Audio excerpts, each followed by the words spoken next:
will review the agenda for today. We're going to start off with a quick introduction to the fellowship, and then I will go over the application process and then the application components. I'll then do a quick demo of the application system. And then at the end, we'll quickly review application scoring and the review process and then next steps. And so now I'm going to turn it over to Joshua to talk a little bit about what the fellowship is. Thank you, Donna.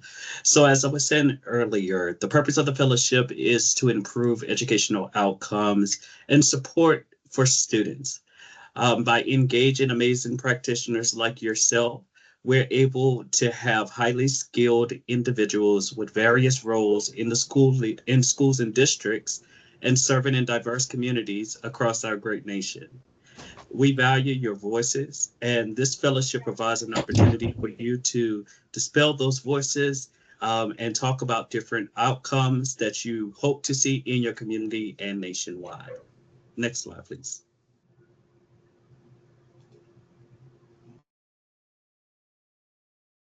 So our fellowship, the fellowship network, and you can go back one slide. So over the course, as Orman said, over the course of about 10 to 12 years, we have had 140 fellows with 43 states represented. We are hoping that we can get a 50 state very, very, very soon of fellows represented.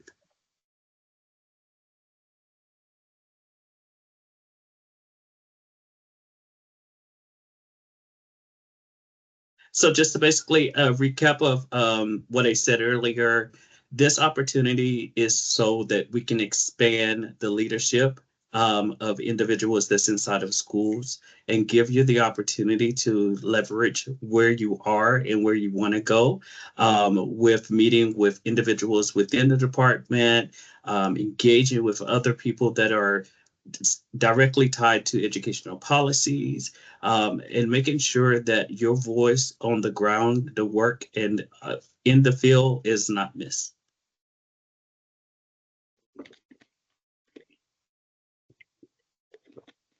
So as a school ambassador fellow, you can expect to serve as a department field expert representative, work side by side with the federal agency and educational officials, engage with top tier educators around the world, and expand influence and impact as educational nationally.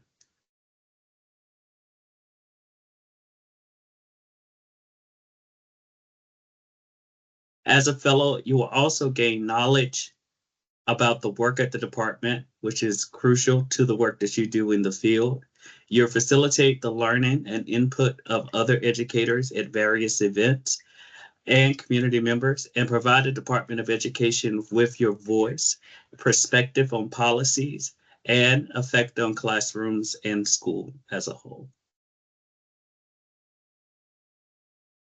Currently, we have 2 opportunities for school ambassador fellowships. We have a full-time where you will maintain your current residency, work as a federal employee remotely for the United States Department of Education, and can produce a 40-hour per week following a rigid, federal schedule. And also we offer the part-time, a fellow, you'll work remotely 5 to 10 hours per week. And we are engaging in dual track programming where we'll start track A in the fall, commencing in the spring of 2026, and starting track B in the winter 2025 and commencing in the summer of 2026. There are a couple of overlaps here to give both sets or both cohorts an opportunity to work collaboratively on certain projects and distinctions of the department. But please note, and I want to point this out, please note that these dates are tentative and they are not set in stone, and they go, thank you, Donna. They're subject to change based off of the clearance processes. And I'll turn it back over to Donna. Thanks, Joshua.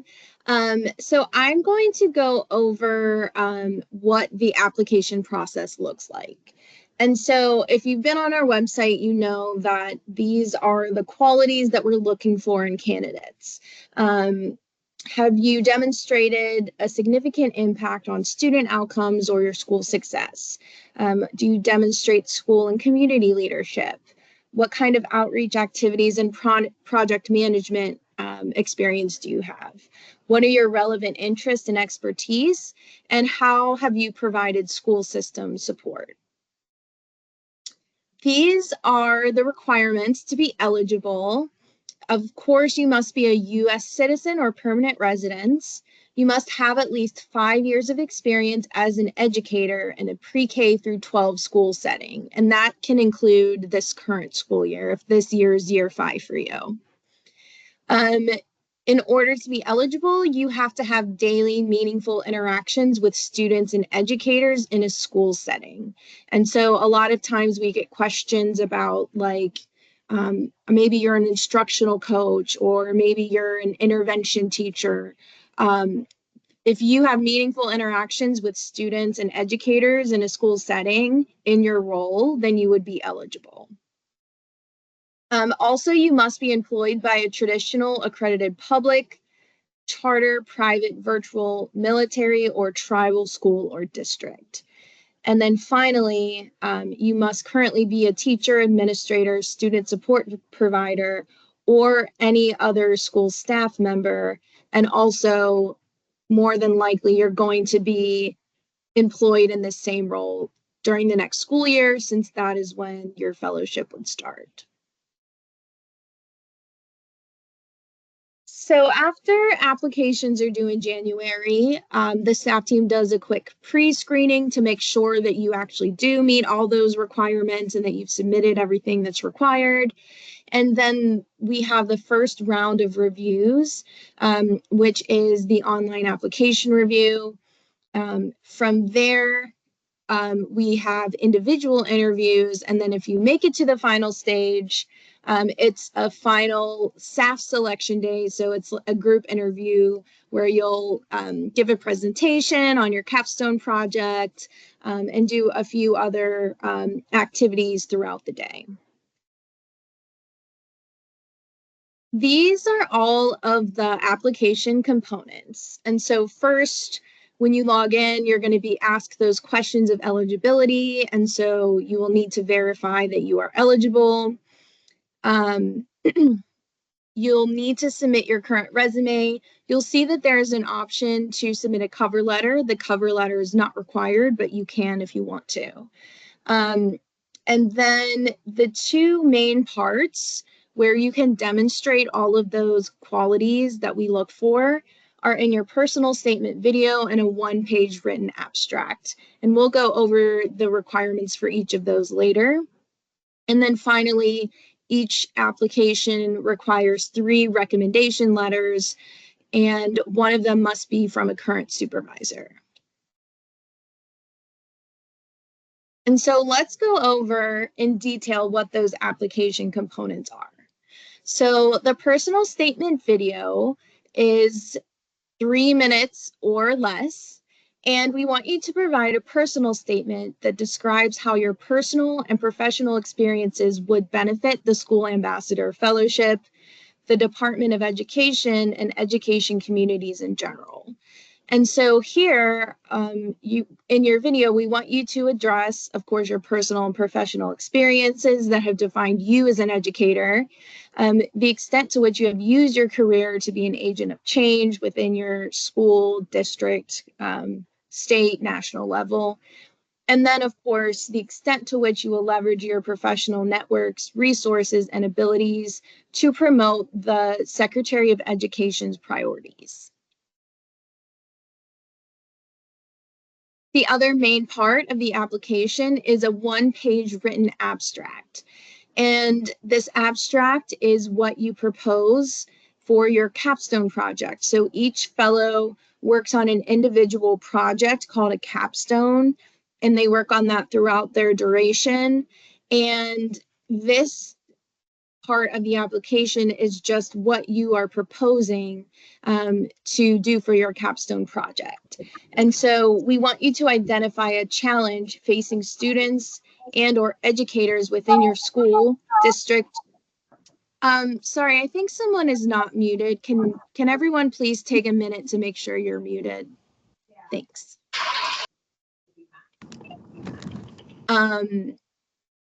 So we want you to identify a challenge facing students and or educators within your school, district, state, or nationwide that you will work towards addressing through the completion of your fellowship time.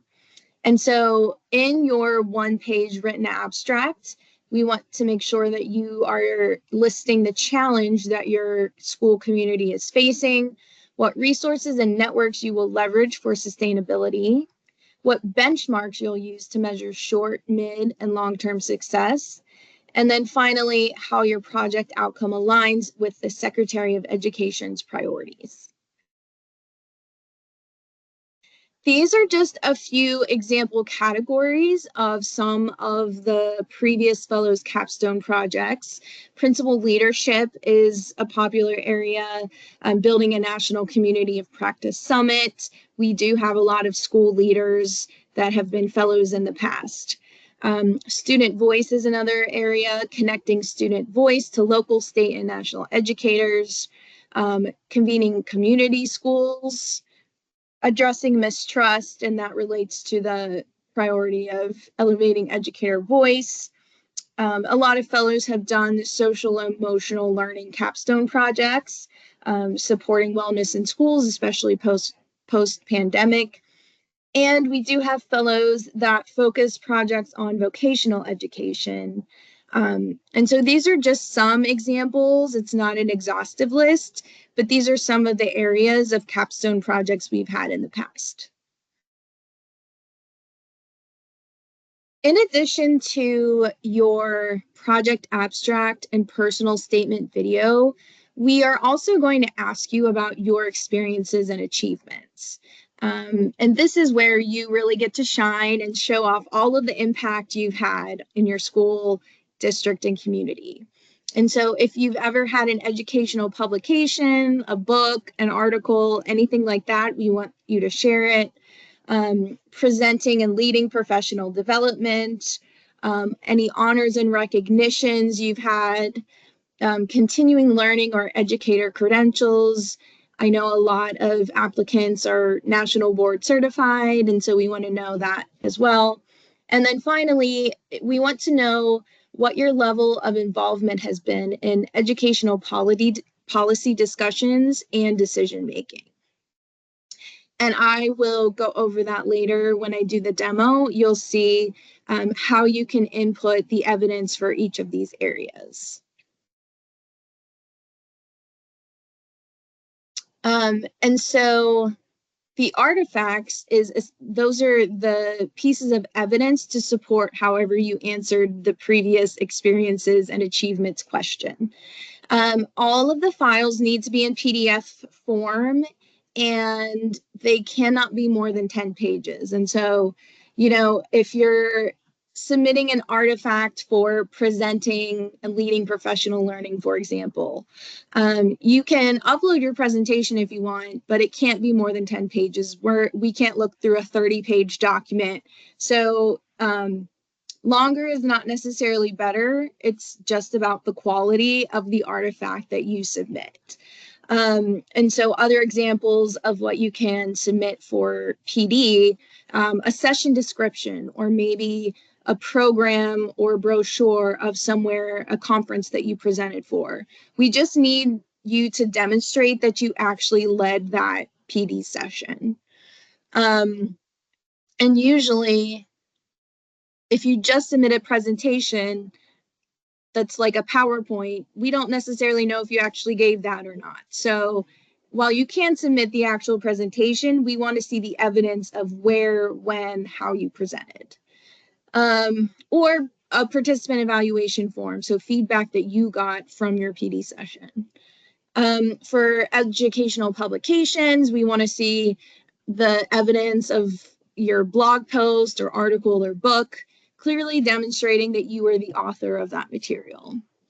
Of course, for honors and recognitions, we want to see the actual award that you received or your selection letter. For continuing learning and advanced educator credentials, we of course want to see those, what your state credentials are, if you're nationally board certified, or educator licensure or certification. And then finally, for your involvement in educational policy discussions and decision making, we want to see a letter showing that you were invited to participate on some like board or committee, an agenda that has your name on it, or any data findings from those activities.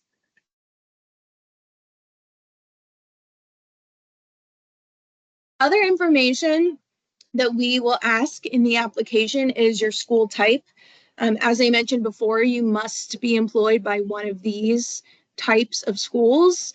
Again, it must be pre-K through 12. It cannot be a university or after 12th grade. We want to know what kind of region your school or district is, urban, suburban, rural, or other. We want to know if it's a Title I school or not. And we want to know what your role is. Are you a full-time classroom teacher, principal, head of school, assistant principal, instructional coach, or other? Maybe you're a speech and language pathologist or a psychologist. And then finally, we want to know what your preferences are. Do you prefer a September start or a January start? And then are you seeking a full-time fellowship or part-time? Again, like Joshua mentioned, those dates are very tentative and are subject to change. And so although we would love to have a September start, depending on the clearance process, it might be delayed. So those are just general timeframes. They're not set in stone.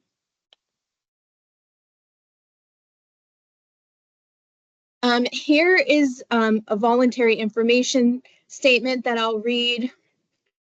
The U.S. Department of Education seeks to select a final team of fellows which can represent the diversity of our student body and context in which students receive instruction across the country. None of the following voluntary information will be used in the assessment of candidates' application, but it helps us to review the diversity of our candidate pool. And that type of information is just personal demographic data. So in addition to everything we've discussed so far, you are required to submit 3 recommendation letters. And so in the system, you will list the person who you are asking to submit a recommendation for you. They will receive an email and they'll have to submit a form through our portal. And so you don't have to have them write a separate Word document or letter. They need to answer the questions that are directly sent to them in the system. As I mentioned before, at least one of them needs to be a supervisor, and all completed recommendation forms must be received by the deadline. And so if you are someone who has completed your application, but you are still waiting on one person to submit your recommendation, if it is not submitted by the deadline, your application will not be considered. So please, if I can give you any advice, get the recommendation letters in as soon as possible, because you don't want to be waiting till the last minute to keep emailing and bothering people who are busy. And unfortunately, we see it happen a lot where a full application is ready to go and they're missing 1 or 2 letters, and unfortunately, we can't consider them. So now I'm going to do a quick demo of the applicant portal. This is kind of involved. Unfortunately, there are a lot of steps because you have to use a login.gov credential. And so that's why I'm going to take a little bit of time to go through that in depth. If you miss something, don't worry. There are screenshots of a step-by-step process in the PowerPoint that we're going to email out. And also we have a step-by-step guide that literally takes you through every single step. So when you go to the School Ambassador Fellowship website and you click on the application portal, this is what comes up. And so if you applied last year, you probably can go straight to the click here to log in, because your information should probably still, your login should probably still be in the same system from last year. We're using the same system. But if you haven't applied in this past year, you're going to be a new user and you're going to click continue. These are those eligibility questions that I went over earlier. And so those are the first things that you need to answer. Are you a U.S. citizen or permanent resident? Are you currently one of these roles? Are you employed by one of the eligible institutions? And do you have at least 5 years of experience? So in order to be eligible, all of those must be true. And so then when you click continue, it takes you to this page. And so this is like very text heavy. And I know if you're anything like me, sometimes you just skim and you kind of just like go through it to get it done. This is one of those times where you don't want to do that, because you have to do, there are a lot of moving parts. So the first thing you want to do is decide, or do you have a login.gov credential? If you haven't ever created one, you have to click this step number 2, login.gov. And this is what login.gov looks like. If you already have this credential associated with the email address you're using, you don't have to click that. You can just put your information here. But most people probably haven't created one before. And so you're going to need to click that step 2, securelogin.gov. So here I'm going to create an account.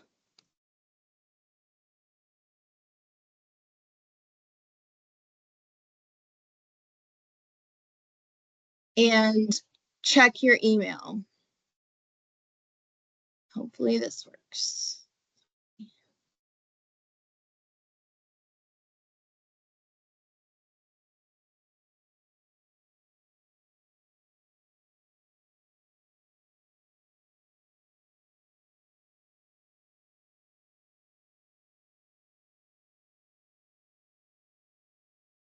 And if it doesn't, then I will just use a different one.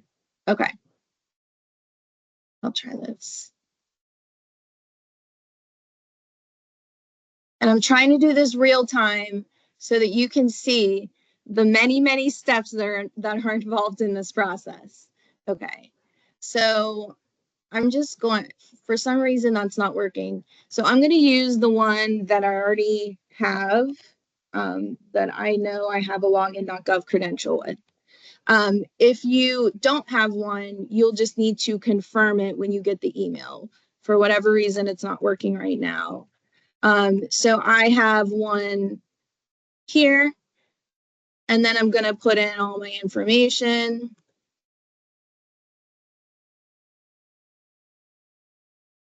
And then your address.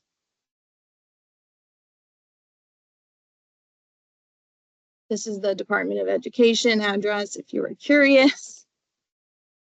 And then you need to read the terms of use and then check below that shows that you have read and agree with the terms. You're going to click sign up.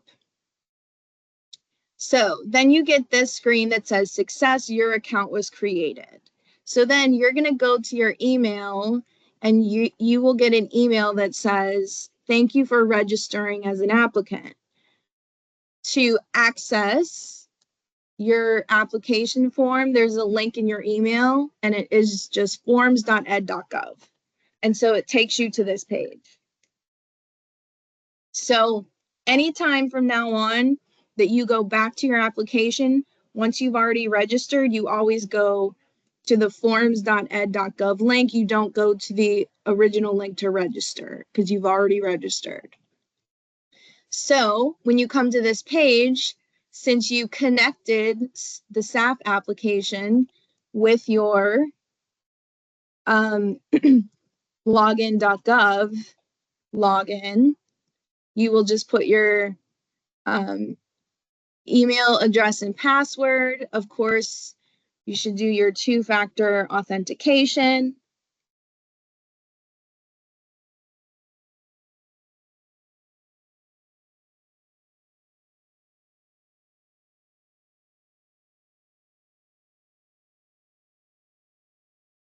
The first time you log in, you'll of course need to read the terms of service and click I agree. And now you have successfully logged into the system. I'll pause there. Are there any questions for those steps up until now? I will say the majority of questions we get in our email inbox is about logging in, and it's after you register, you're using the wrong link or things like that. So we have a step-by-step process. Please just follow the steps exactly as we have listed them, because we promise you that it will work if you do the exact steps. It is cumbersome, but unfortunately the system that we use requires that login.gov connection. And so you do have to do the extra step of having a login.gov account in order to apply for the fellowship. Okay, so when you log in, on the right, you'll see how many days are left for you to submit your application. And then here's just an overview of everything that you need to submit. So when you click Start Application, your email address and phone number should already be in there. This is some of the demographic information that I mentioned earlier. You'll need to fill out your school information, school type, region type. Those are the things I went over before. What your role is your school Title I? And then are you interested in part-time or full-time? When would you like to start? And how did you hear about this opportunity? And as you go, you can always click Save Draft. You don't have to finish it all at once. So here are the questions related to experiences and achievements that I mentioned. So the first one, educational publication. Select the response that best reflects your highest level of involvement in writing published or unpublished works related to the topic. And so you'll see a pattern. The first option is that you wrote or contributed to a book, article, or resource that has been published nationally. The next level is that you contributed or wrote something published on a state level. The next one, you contributed or wrote something within your school or district. And then finally, the last option is that you have not written anything, which is perfectly fine. Whatever level you choose, you will then need to upload your artifact to prove it. So if you say that you published something nationally, but your artifact doesn't prove that you published something nationally, you won't get points for publishing nationally. So please be intentional about what your artifact is, because we need proof of what you're saying. We will ask you to give a brief description of the artifact you uploaded. So if it's an article, a book, a blog, put it there, and then list the page number. Again, files can be no more than 10 pages, but in order for us to quickly validate that you have submitted an artifact that reflects your level of experience, it's very helpful to point us in the direction where it specifically says, like, for PD, for example, if you presented at a state conference and you submit an agenda that has your name and your topic or your session on page 5, like put page 5 there to direct us to that, so that we can see like very quickly that your artifact matches how you answered. Are there any questions about that, like artifacts and answering these questions like on the correct level. There's a question in the chat. Okay. Could screenshots of websites featuring your session work? So I think it depends, you know, if it's like, if you say it's a national website and then you put the website, you know, I think as long as the artifact demonstrates like what you're saying, then it will qualify. It just has to be clear that it's on the level that you chose and that it's your work, like your name. And so this is how you'll answer these 5 questions. So again, have you published anything? Have you presented and led professional learning on a national, state, school, or district level? For honors and recognitions, again, have you received National Teacher of the Year award? Then that would be a national recognition.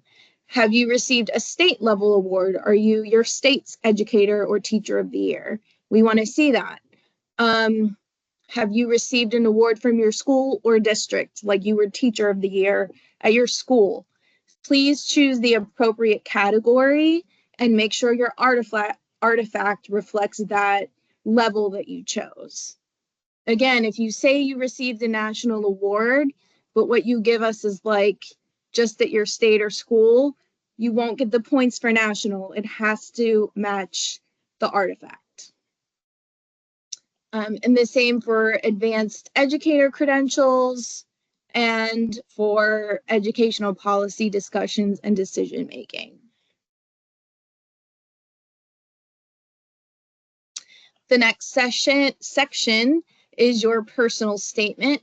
Again, this is that 3-minute video. And if at any point you forget the directions or what we're looking for, it is all listed here in the actual application. So it gives you the details, 3 minutes, and the 3 things that we're asking you to talk about in those 3 minutes. You need to upload your video here. Project abstract, again, if you don't remember what we require for that, all of the requirements are listed here. And like I said earlier, everything has to be in PDF form. One other note for the project abstract, for example, it needs to be 1 page. If you go on to 2 pages, you'll technically be able to upload it, but the evaluators are only going to read page 1 because 1 page is the limit. The same for your personal statement video. If you go over 3 minutes to 4 or 5 minutes, you'll technically be able to upload it into the system, but the evaluators are going to stop watching at minute 3. So please be aware of that. Anything after the cutoff is not going to be scored or evaluated. Are there any questions about that? Okay. Like I mentioned earlier, you'll see the resume is starred. That is required. The cover letter is not starred. That is optional, but feel free to upload one if you want. The last section is the 3 recommendation letter section. And like I mentioned before, one of them needs to be a supervisor. So if I was asking, if Joshua was my supervisor and I'm asking him to fill this out, I'm of course putting his information here. And if he's my supervisor, I'm going to put that, or former supervisor, colleague, or other. If you want to put a note here, you can, like, please fill this out for me, but it would be a good idea to contact them in advance before you send it. You'll get a note that says your recommendation request will be emailed to this recommender. Are you sure you want to submit? So we do get the question of, let's say you listed 3 people and one person isn't getting back to you, or they're like holding you up for submitting your application. you can go in here under actions. You can either resend them the request email if they can't find it, or you can delete them. Like, I've asked Joshua 7 times to please do this for me. He's not doing it. I need to find somebody else to do it, or else my application is going to be late. You can delete that person. And then finally, once all of these areas are green, they'll have like a green check mark or something to show that you've completed each one of these. Then you'll review it and you'll submit it. If you are missing any part of it, you'll see that I got a red error that says what I'm missing. And so it won't let me submit anything. It won't let me submit my application if I'm missing anything.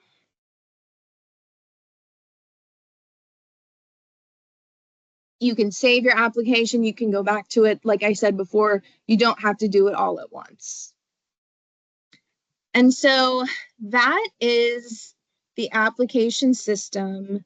Again, like I said before, we get a ton of questions about logging in and like it says that I have an error or it says my email address isn't in there. It's probably because you missed one of the steps, like connecting it to a login.gov or not creating a login.gov account. So please just pay close attention to that. We, of course, will respond to your emails, but like I said, from experience, the majority of questions we get are simply just from like missing a step of that really lengthy process. And so, like I said before, when we send, we'll post this PowerPoint on the website, and you'll see in here, as I go through, there are screenshots of literally every single step that I went through.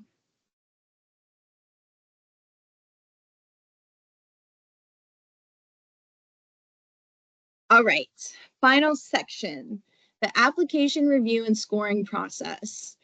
And so this is a general idea of how your application is scored. Like I said before, there's a pre-screening. So in order for us to determine that you're eligible, we look at the artifacts that you have submitted, and that's where you'll get a preliminary score. Your personal statement is worth roughly 75% of the score, and then your project abstract is worth roughly 25%. The application closes on January 13th. And again, these dates are tentative, but just a general overview of when we expect to be moving through the process. So in February, we will start selecting the applicants for the next round. In February/March, that's when the first round of interviews will hopefully take place.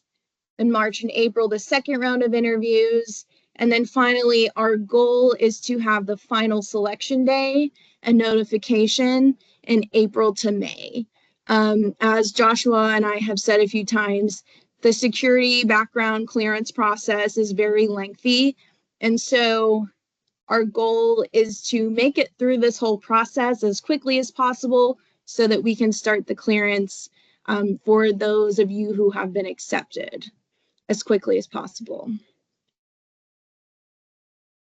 And so next steps, again, I think Joshua just put the link in the chat. The online application is linked here. The website is linked here. For the program overview, there's a flyer and a brochure. So all of the information and resources you need are on the website.